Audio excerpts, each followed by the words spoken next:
So I saw a product today and it was the same as mine, which kind of ruins your day, to be honest. Freud called it the narcissism of little difference, which basically means exactly this. You're scared of the thing that is closest to you. But I have some information to calm you down. So it's only a mind game, as Freud described it. If this happens to you, this means you're in the right place already. You're standing in the arena and not looking just at it, because if you were just looking at this, you wouldn't feel any pain. For example, the iPod wasn't the first MP3 player. Google wasn't the first search engine. They both were the ones perfecting it. They were the closest to their customers. They did a lot of testing. They did a lot of questioning their customers. They stayed close, and at the end they secured the monopoly. It's about taste, iteration, speed. Things aren't really better or worse.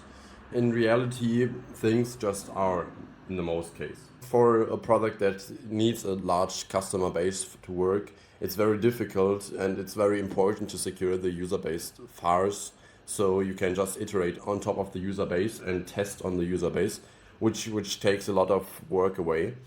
Which brings me to the next point. A lot of products in today's world are very based on marketing and not very based on product development, because through AI everyone can do everything now, which not really is the case, because very complex solutions still require a lot of expertise, but a lot more can be done and a lot faster. So now I want to discuss how to calm yourself down when this happens to you. What's really important is that you name what you're feeling, because from my own experience, I felt this dreaded feeling when I was unproductive myself and was seeing, the competition is going to overtake me, which is totally okay, but it tells you something that you probably also did something wrong, which is work a little bit too little. What I tried myself the last time I encountered this was that this is probably a sign that my idea is a good idea.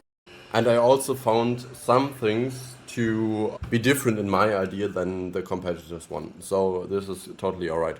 Acknowledge what they actually have done better than you. Look at what they are doing currently better than you. For example, they have a cleaner onboarding. They have a better way of getting users on board, which is really important because you want to implement these things they have found out to be true into your product, so users have a cleaner experience in your product. And this is way better than what your panic invented.